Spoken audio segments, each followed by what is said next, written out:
اعوذ باللہ من الشیطان الرجیم، بسم اللہ الرحمن الرحیم۔ ان الذین کفروا، بے شک وہ لوگ جنہوں نے کفر اختیار کیا، سواء علیہم، ان کے لیے تو برابر ہے، انذرتہم، کہ آپ صلی اللہ علیہ وآلہ وسلم ان کو آخرت کا ڈر سنائیں، ام لم تنذرہم لا یؤمنون، یا آپ صلی اللہ علیہ وآلہ وسلم انہیں آخرت کا ڈر نہ سنائیں، ان کے لیے برابر ہے، لا یؤمنون، وہ ایمان نہیں لے کر آئیں گے۔ اچھا، اس کا یہ مطلب نہیں ہے کہ جو کافر ہے اس کو آپ نے تبلیغ نہیں کرنی ہے۔ تو یہ کتاب ہدایت پوری انسانیت کے لیے، ھدی للناس وبینات من الہدی والفرقان، اس میں امپلائیڈ ہے ان الذین کفروا، بے شک وہ لوگ جنہوں نے کفر اختیار کیا ہے، جان بوجھ کے آنکھیں بند کی ہوئی ہیں، جس کو ڈاکٹر اسرار صاحب رحمہ اللہ تعالیٰ بڑی پیاری بات کرتے تھے کہ جو شخص سویا ہوا ہے اس کو تو آپ جگا سکتے ہیں، اور جو آنکھیں بند کر کے لیٹا ہوا ہے اس کو کوئی نہیں اٹھا سکتا، کیونکہ وہ پہلے ہی جاگ رہا ہے، جاگنا چاہتا نہیں ہے۔ تو ایسا شخص جس کے اوپر حق اور باطل واضح ہو چکا ہو، اس کے باوجود وہ جان بوجھ کے کفر کی روش اختیار کرے، اس کے لیے قرآن میں کوئی ہدایت نہیں ہے۔ یہ بڑا خطرناک معاملہ ہے۔ تو اس سے مراد وہ کافر ہیں کہ جو حق جاننے کے باوجود جان بوجھ کے اپنی قبیلے کی حمایت کے اندر، اپنی نسلی تعصب کے اندر، یا جیلسی فیکٹر کی وجہ سے، جس طرح یہودی تھے، نبی صلی اللہ علیہ وآلہ وسلم کو ماننے سے انکار کر دیا، وہ سب کے سب اس کیٹیگری میں فال کرتے ہیں۔ ان کے لیے اب آپ ان کو تبلیغ کریں نہ کریں، ان کے لیے برابر ہے، وہ ایمان نہیں لے کر آئیں گے۔ ختم اللہ علی قلوبہم، اللہ نے ان کے دلوں پر مہر لگا دی ہے، سیل کر دی ہے، یعنی سیل ہو گئی، اب کوئی چیز اس کے اندر داخل نہیں ہو سکتی۔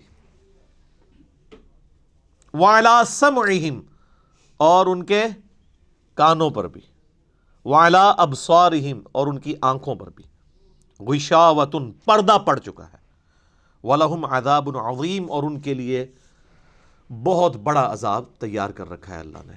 وَلِيَعُوذُ بِاللَّهِ تَعَالَى اللَّهُمَّ أَجِرْنَا مِنَ النَّارِ، اللَّهُمَّ أَجِرْنَا مِنَ النَّارِ، اللَّهُمَّ أَجِرْنَا مِنَ النَّارِ۔ اچھا، قرآن کا طالب علم جب اس طرح کی آیات پڑھتا ہے نا تو وہ پریشان ہو جاتا ہے کہ بھئی قرآن تو بہت سٹریٹ فارورڈ ہے، اور آپ دیکھ رہے ہیں کہ اللہ تعالیٰ کے مزاج میں وہ چیزیں نہیں ہیں جو آپ کو میٹھے میٹھے وائزین بتاتے ہیں۔ اس لیے میں کہتا ہوں کتابوں کا خدا اور ہے اور بابوں کا خدا اور۔ قرآن بہت سٹریٹ فارورڈ ہے، کیونکہ یہ کلام کرنے والا کون ہے؟ اللہ،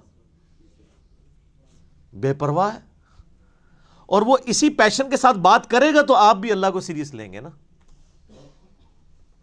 اور اگر آپ کو یہ کہانی کرائی جائے گی، خیر ہے، جیسے ایک نانی اماں ہوتی ہیں، ایک دادی اماں ہوتی ہیں، تو اللہ تعالیٰ تو نانی اور دادی سے بھی بڑھ کے رحم کرنے والا ہے۔ یہ کہانی، یہ کس آیت میں، کس حدیث میں لکھی ہوئی ہے یہ بات؟ اور میں اس کو پھر اینٹی وینم الزامی جواب کے طور پہ، پھکی کے طور پہ کہتا ہوں کہ اگر یہ نانی دادی اور ماں کے ساتھ آپ اللہ کو تشبیہ دے رہے ہیں اس کی محبت کو، تو کیا یہ نانی دادی اور ماں والی محبت اللہ تعالیٰ کی ابو جہل اور فرعون کے ساتھ بھی ہے؟ تو سارے کہیں گے نہیں۔ تو جو کلمہ پڑھ کے اللہ کے نافرمان اور باغی ہیں ان کے ساتھ بھی ہے؟ نہیں۔ جو اللہ کی طرف رجوع لے آئیں ان کے لیے۔ پورے قرآن میں ایک آیت بھی ایسی نہیں ہے کہ جو اللہ کا باغی ہو، رجوع نہ لانے والا ہو، اللہ کہتا ہوں میں اس کو معاف کرنے والا ہوں۔ ہمیشہ یہ ہے کہ جو توبہ کر لے، اپنی اصلاح کر لے، رجوع لے آئے۔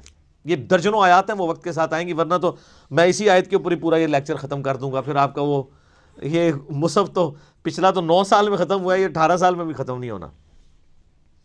لیکن جنرل میں بات ضرور کروں گا تاکہ آپ کو ایک کنسیپٹ کلیئر ہو کہ جو باتیں بتائی گئی ہیں بالکل نان سینس باتیں ہیں، اس طرح کا کوئی کنسیپٹ نہیں ہے اسلام کے اندر۔ ایک میرا یوٹیوب پہ کلپ بھی ہے، اللہ کی رحمت سے دھوکہ، وہ آپ کلپ دیکھیں، میں نے اس میں کراس ریفرنس کے طور پہ کئی آیات پیش کی ہیں کہ یہ آپ کو بالکل کہانی کرائی گئی ہے۔ اللہ تعالیٰ اپنے معاملات میں بہت سخت ہے۔